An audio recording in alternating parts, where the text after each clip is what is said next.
12절까지의 말씀입니다. 제가 가진 성경으로는 구약 406면에 있고요. 룻기 3장 12절로 4장 12절까지의 말씀입니다. 룻기 3장 12절 말씀입니다. 참으로 나는 기업을 물을 자이나 기업 물을 자로서 나보다 더 가까운 사람이 있으니 이 밤에 여기서 머무르라.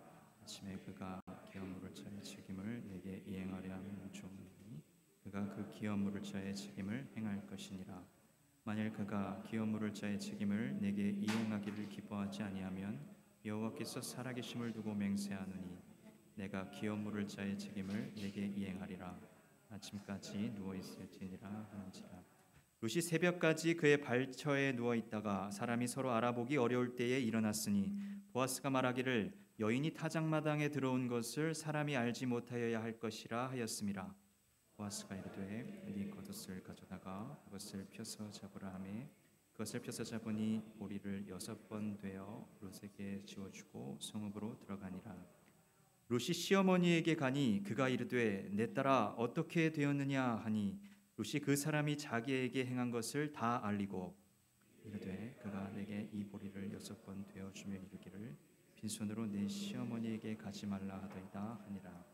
이에 시어머니가 이르되 내 딸아 이 사건이 어떻게 될지 알기까지 앉아 있으라. 그 사람이 오늘 이 일을 성취하기 전에는 쉬지 아니하리라 하니라. 올라가서 거기 앉아 있더니 마침 보아스가 말하던 기업 물자가 지나가는지라. 보아스가 그에게 이르되 아무에여 이리로 와서 앉으라 하니 그가 와서 앉으매 보아스가 그 성읍 장로 10명을 청하여 이르되 당신들은 여기 앉으라 하니 그들이 앉으매 보아스가 그 기업 물을 자에게 이르되 모압 지방에서 돌아온 나오미가 우리 형제 엘리멜렉의 소유지를 팔려하고 내가 여기 앉은 이들과 내 백성의 장로들 앞에서 그것을 사라고 내게 말하여 알게 하려 하였노라. 만일 네가 물으려면 물으려니와 만일 네가 물으지 아니하려거든 내게 고하여 알게 하라. 내 다음은 나요 그 외에는 물을 자가 없느니라 하니 그가 이르되 내가 물으리라 하는지라. 보아스가 이르되 네가 나오미의 손에서 그 밭을 사는 날에 그 죽은 자의 아내 모압 여인 룻에게서 가서 그 죽은 자의 기업을 그의 이름으로 세워야 할지니라 하니 그 기업 물을 자가 이르되 나는 내 기업에 손해가 있을까 하여 나를 위하여 물으지 못하노니 내가 물을 것을 네가 물으라. 나는 물으지 못하겠노라 하는지라. 옛적 이스라엘 중에는 모든 것을 물으거나 교훈하는 일을 확정하기 위하여 사람이 그의 신을 벗어 그의 이웃에게 주더니 이것이 이스라엘 중에서 중요한 절기가 된지라. 이에 그 기업 물을 자가 보아스에게 이르되 네가 너를 위하여 사라 하고 그의 신을 벗는지라. 보아스가 장로들과 모든 백성에게 이르되 내가 엘리멜렉과 기룡과 말론에게 있던 모든 것을 손에서 산 일에 너희가 오늘 증인이 되었고 또 말론의 아내 모압 여인 룻을 사서 나의 아내로 맞이하고 그 죽은 자의 기업을 그의 이름으로 세워 그의 이름이 그의 형제 중과 그곳 성문에서 끊어지지 아니하게 하매 너희가 오늘 증인이 되었느니라 하니 모든 백성과 장로들은 이르되 우리가 증인이 되나니 여호와께서 내 집에 들어가는 여인으로 이스라엘의 집을 세운 라헬과 레아 두 사람과 같게 하시고 네가 에브라스에서 유력하고 베들레헴에서 유명하게 하시고 함께요. 여호와께서 이 젊은 여자로 말미암아 내게 상속자를 주사 내 집이 다말이 유다에게 낳아준 베레스의 집과 같게 하시기를 원하노라 하니라. 아멘.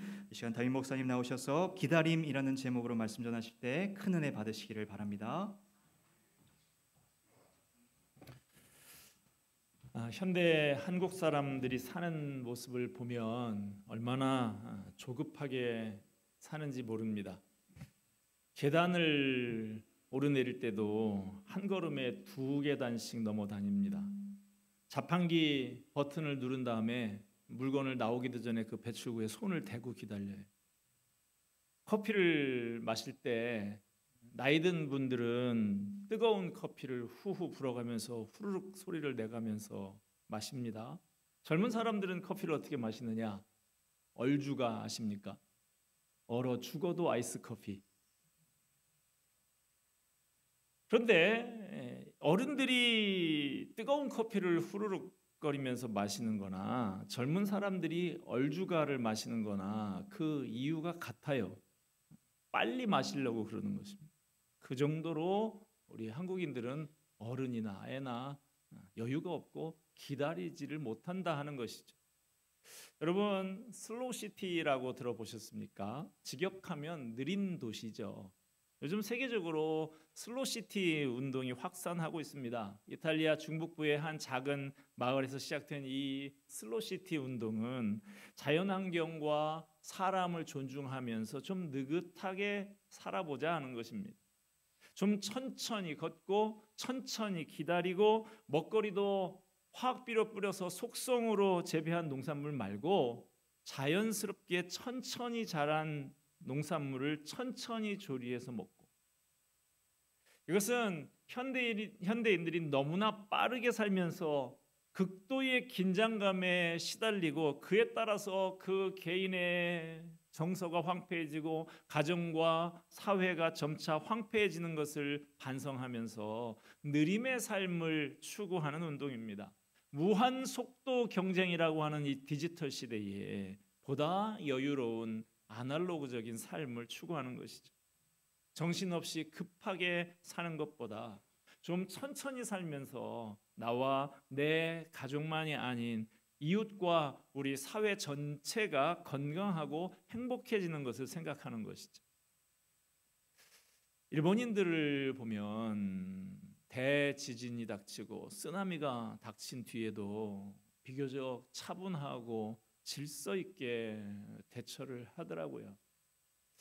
얼마 전에 경주에서 또 지진이 한번 났었죠. 새벽 기도회 시작하기 직전이었는데 4시 한 50분, 55분 뭐 그렇게 됐는데 저도 휴대폰을 가지고 이 자리에 왔는데 동시에 막 재난 경보가 막 울려서 저도 좀 깜짝 놀라서 봤던 기억이 나는데, 뭐 일본의 대지진 생각하면 뭐 별 큰 정도 수준은 아니죠. 좀 진동을 느꼈을 정도로 그랬는데 지진으로 다친 사람은 하나도 없는데 그 재난 경보 소리에 놀려갖고 침대에 떨어져서 다친 어르신이 한 분 있더라고요.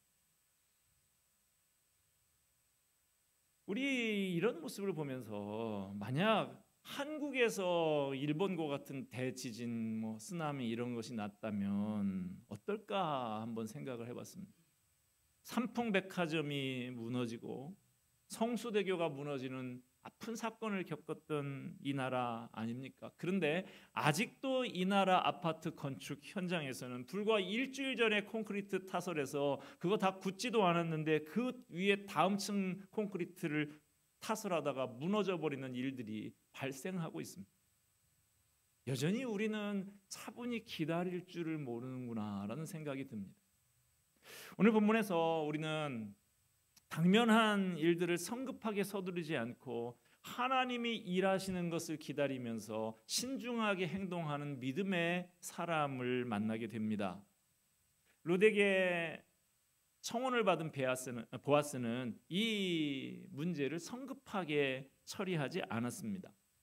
보아스 역시 룻의 아름다운 믿음과 착한 마음에 감동을 받았고 룻에 대해서 좋은 감정을 가지고 기업물을 짜 고엘의 책임을 다하고 싶었습니다. 그런데 보아스는 나오미 가정의 기업물을 짜 고엘의 순위에 있어서 최우선 순위가 아니었어요.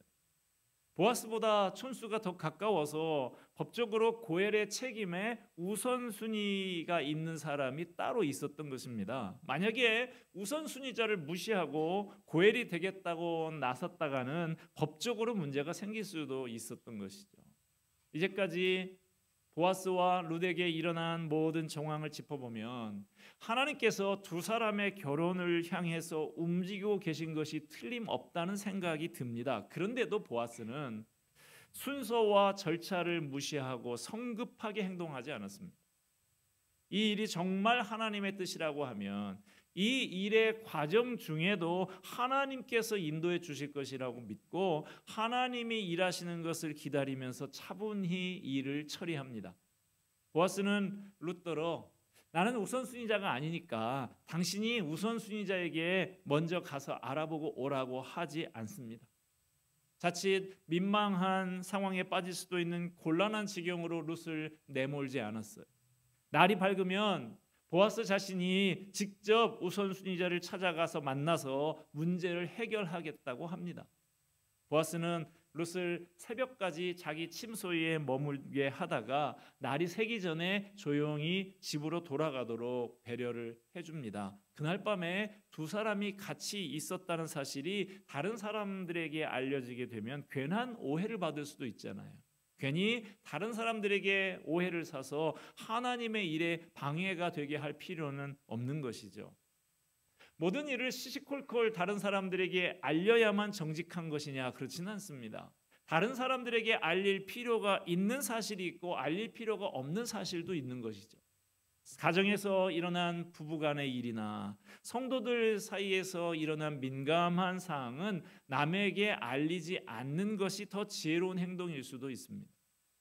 우리가 선한 일을 하려고 해도 거쳐야 할 난관이 있고 넘겨야 할 위기가 있을 수 있습니다. 보아스는 이 모든 절차를 마칠 때까지 매사에 신중을 기하고 있습니다. 룻은 보아스가 시키는 대로 순종합니다. 보아스의 발치에서 웅크리고 잠을 청합니다. 사실 이때 룻이 웅크리고 있기는 있어도 잠이 들기는 어렵지 않았을까요? 긴장이 돼서 잠을 이루기 어려웠겠지만 이미 그녀가 자신의 인생을 송두리째 맡기기로 결심한 보아스가 시키는 대로 말없이 순종을 합니다. 아직 결혼하기 전이었습니다마는 이미 룻은 보아스의 사람이 된 것처럼 행동하고 처신하고 있습니다. 새벽 아직 날이 밝기 전에 룻과 보아스는 일어나서 각기 제 갈 길로 갑니다. 룻은 시어머니에게로 가고 보아스는 성문을 향해서 갑니다. 룻은 돌아와서 일의 자초지종을 시어머니 나오미에게 다 설명을 합니다. 3장 16절 17절 봅시다. 룻이 시어머니에게 가니 그가 이르되 내 딸아 어떻게 되었느냐 하니 룻이 그 사람이 자기에게 행한 것을 다 알리고 이르되 그가 내게 이 보리를 6번 되어주며 이르기를 빈손으로 내 시어머니에게 가지 말라 하더이다 하니라. 여기서 보아스가 사용한 빈손으로라고 하는 말은 전에 나오미가 먼저 사용했던 말이죠. 모압에서 베들레헴으로 돌아오면서 나오미는 하나님이 자기를 빈손으로 돌아오게 만드셨다고 고백한 적이 있습니다. 룻기 1장 21절 상반절 보니까 내가 풍족하게 나갔더니 여호와께서 내게 비어 돌아오게 하셨느니라.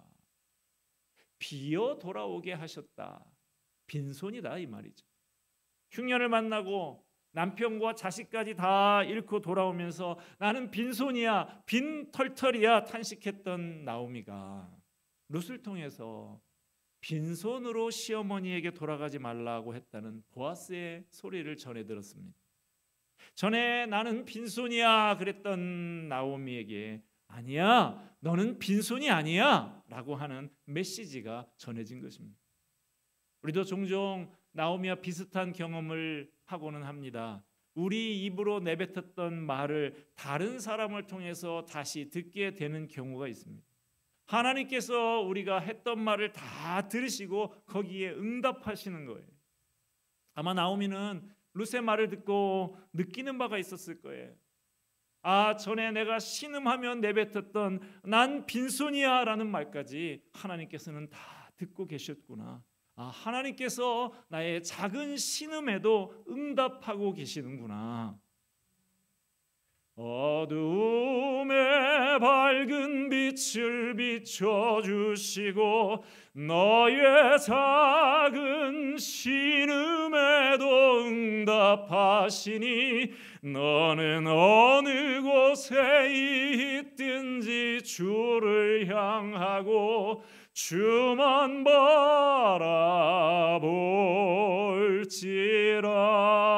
바라볼지라. 할렐루야. 룻의 말을 전해 들은 나오미는 상황 판단이 섭니다. 그리고 룻에게 이렇게 말을 합니다. 18절 말씀에 이에 시어머니가 이르되 내 딸아 이 사건이 어떻게 될지 알기까지 앉아 있으라. 그 사람이 오늘 이 일을 성취하기 전에는 쉬지 아니하리라 하니라. 나오미는 보아스가 신속하고 적절하게 모든 일을 잘 마무리할 거라고 믿습니다. 보아스가 이 일을 성취하기 전에는 쉬지 않을 것이다 확신합니다. 이처럼 나오미는 보아스에 대한 확신을 갖고 있습니다. 그런데 그 확신 속에는 하나님의 일하심, 하나님의 인도하심에 대한 확신이 들어있는 것입니다. 여러분, 하나님은 그 계획을 이루시기까지 쉬지 않으시는 하나님이십니다. 보아스는 지금 하나님의 손에 붙들려서 하나님의 도구로 쓰임받고 있는 거예요. 이제 나오미는 또 룻은 그녀들이 할 수 있는 일을 모두 다 했습니다. 이제 일의 결과는 사람에게 달려있지 않습니다. 이제 룻과 나오미가 할 일은 하나님이 일하시는 것을 잠잠히 기다리는 것밖에는 없습니다. 오늘 본문 4장으로 넘어가면 장면이 바뀝니다. 성문에 올라가서 자리 잡고 있는 보아스의 모습이 나옵니다. 이 당시에 성문이라고 하는 것은 때로는 거기에서 시장이 열리기도 하고, 때로는 회중 집회 장소로 쓰이기도 하고, 때로는 재판정으로 쓰이기도 하는 광장이었습니다. 바로 그런 장소인 성문 앞 광장에 지금 보아스가 와 있는 이유는 공개적으로 법적인 절차를 진행하려고 하는 것입니다. 많은 사람들이 오가는 공개적인 장소에서 자기보다 우선순위에 있는 친족을 만나서 그에게 나오미 집안의 고엘이 될 의사가 있는지 공개적으로 확인하려고 하는 것이죠. 그런데 마침 우선순위에 있는 친족이 그 앞을 지나갑니다. 앞서 룻기 2장 4절 말씀에서 룻이 이삭 줍기를 할 때 보아스가 밭에 나타난 적이 있었죠. 거기서도 마침이라고 하는 표현이 사용이 됐었죠. 전에 보아스가 마침 밭에 나타났던 것이 우연이 아니라 하나님께서 은밀하게 간섭하신 일이었던 것처럼 지금 마침 룻의 기업 물을 자가 우선순위자가 나타난 것도 하나님께서 은밀하게 간섭해 주시는 것이라는 점을 룻기의 저자는 드러내고 있는 것입니다. 보아스는 그 우선순위자를 불러서 앞에 앉힙니다. 그리고 증인으로 베들레헴의 장로를 10명이나 세우고 있습니다. 율법에 의하면 증인은 두세 사람, 2명만 세워도 되는 것인데, 그래도 아무도 이 일을 제기할 수 없는 것인데, 그런데 이 공개적인 장소에서 증인을 10명이나 세우면서 충분하게 증거로 삼고자 하는 것이죠. 여러분, 결혼식을 할 때 바쁜 시간인데도 많은 사람들이 예식에 참석을 하죠. 왜 참석합니까? 축하하는 의미도 있지만 결혼식에 참석하는 또 하나의 중요한 의미는 신랑 신부가 서약을 하는데 증인이 되는 거예요. 그래서 결혼 예식에서 주례가 신랑 신부에게 이렇게 묻죠. 두 사람은 하나님 앞과 이 자리에 있는 많은 증인들 앞에서 엄숙히 서약합니까? 그리고 원래 표준 예식에는 주례가 회중들에게도 이렇게 묻게 되어 있습니다.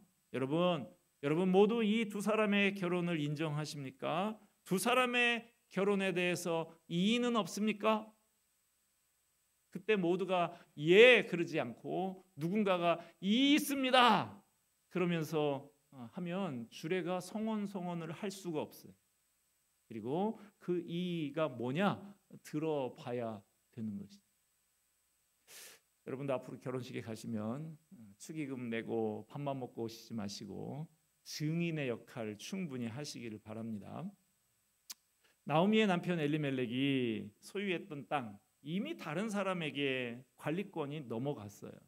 나오미가 그 땅을 다시 찾아오려고 하면 성경에 물은다라는 표현을 쓰는데 가까운 친척이 그 땅의 값을 치르고 나오미의 아이에게, 여성은 재산권이 없었기 때문에 아이에게 그 땅을 넘겨줘야 하는 것이죠.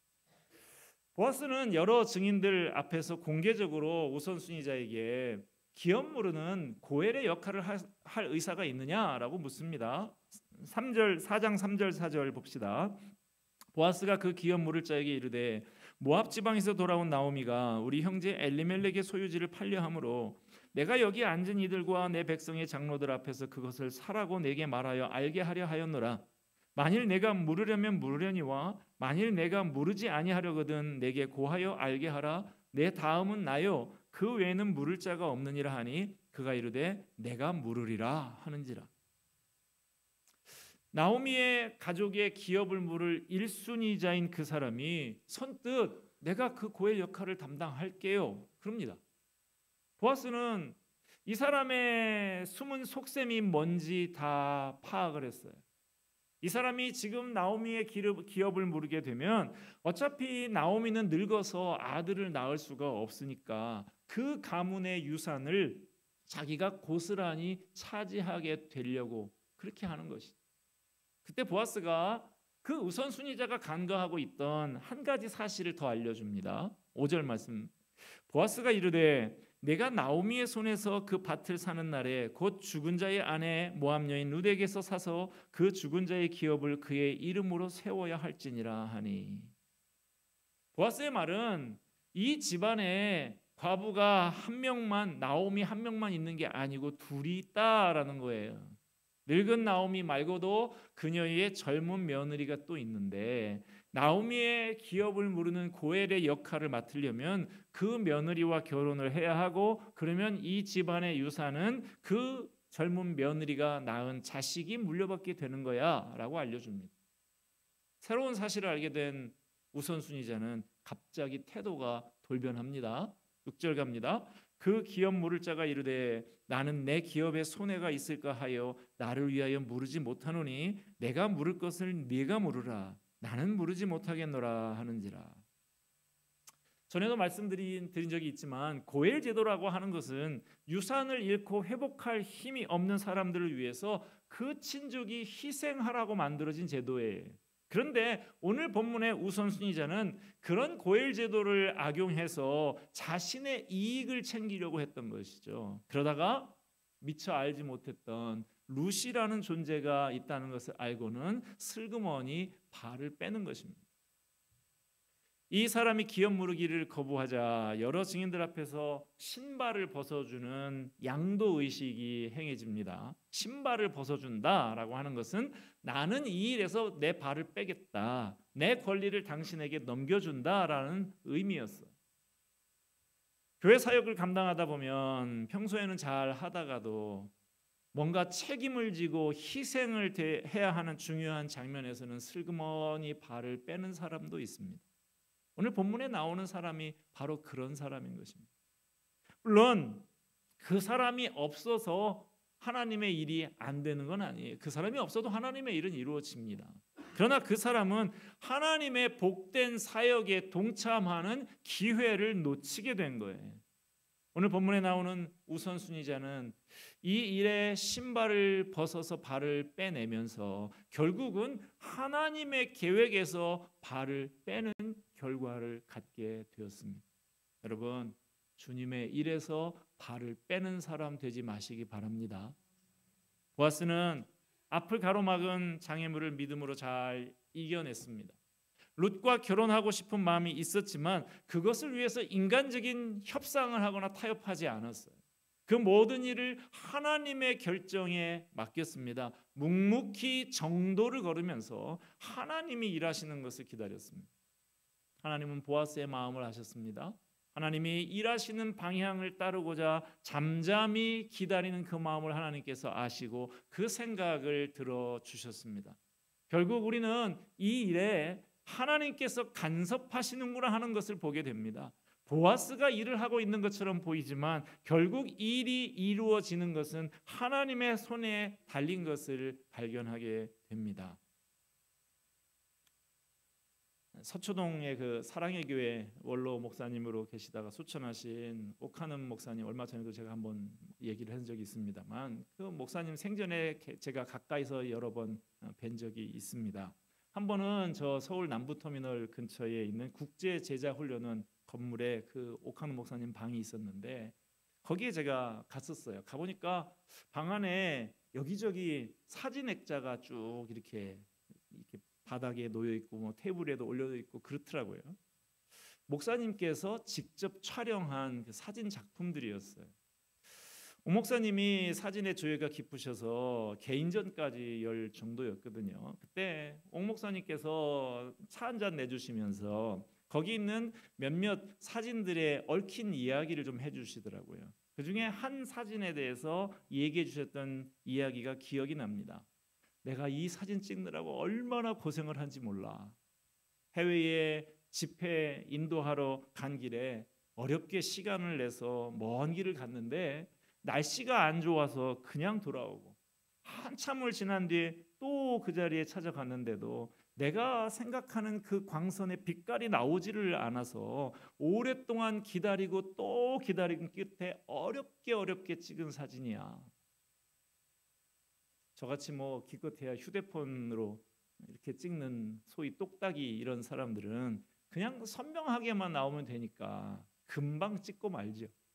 그런데 멋진 작품 사진이 하나 나오기 위해서는 오랜 기다림의 시간이 필요하다 하는 것을 알게 됐습니다. 말씀을 맺습니다.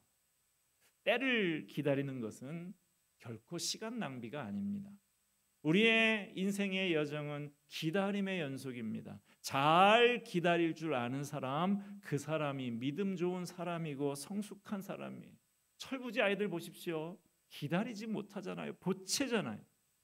어떤 일이 하나님의 뜻인 것이 분명하다고 해도 그 일이 당장에 쉽게 이루어지지 않을 수 있습니다. 우리에게 기다림의 시간이 필요한 것입니다. 기다림의 시간은 침묵의 시간입니다. 기다림의 시간은 마음을 다스리는 시간입니다. 조급한 마음, 초조한 마음 내려놓고 하늘의 평안이 나를 다스리게 해야 합니다. 하나님께서 내 삶의 주인의 자리를 차지할 수 있도록 내어드리고 하나님께서 일하시는 것을 믿으며 잠잠히 기다려야 합니다. 기다리는 것은 아무것도 하지 않고 넋놓고 있는 게 아니에요. 내가 할 수 있는 일을 최선을 다해서 하지만 결국 이 모든 일은 하나님께 달려있고 내 인생의 주인은 하나님이시라는 것을 인정하는 것입니다. 하나님 앞에 모든 건 내려놓고 주님이 어떻게 일하시는지 민감하게 주목하는 거예요. 그럴 때 하나님이 일하시는 것을 발견하게 됩니다.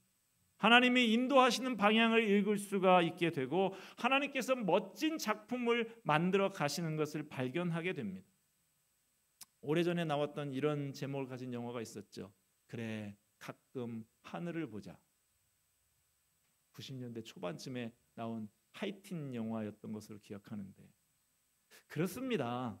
우리도 가끔 아니 좀 자주 하늘을 봐야 돼. 땅만 보고 있으니까 자꾸 조급해지고 초조해지는 것이죠. 하나님을 바라보고 의지할 때 차분하게 기다릴 수 있습니다. 오늘 말씀을 열면서 제가 슬로시티 운동을 소개해 드렸는데요. 우리의 삶도 속도를 좀 늦출 필요가 있어요. 여러분, 정신없이 달려가지만 마시고 잠시 멈춰서서 하나님의 일하시는 것을 바라보며 잠잠히 기다릴 줄 아는 슬로우 라이프를 사시기를 바랍니다. 그래서 하나님이 일하시는 방향을 읽고 그 방향을 향해서 우리의 발걸음을 수정해 나가는 복된 사람이 다 되시기를 주님 이름으로 축복합니다. 기도하겠습니다. 은혜와 사랑이 풍성하신 하나님 아버지, 너무 정신없이 달려왔습니다. 이제 잠시 멈춰서서 하나님이 일하시는 것을 바라보며 잠잠히 기다릴 줄 아는 사람이 되기를 원합니다. 하나님이 일하시는 방향을 읽게 하여 주옵소서. 그 방향을 향해서 우리의 발걸음을 수정해 나가는 복된 길을 걸어가는 사람들 다 되게 하여 주시옵소서. 예수 그리스도의 이름으로 기도하옵나이다. 아멘.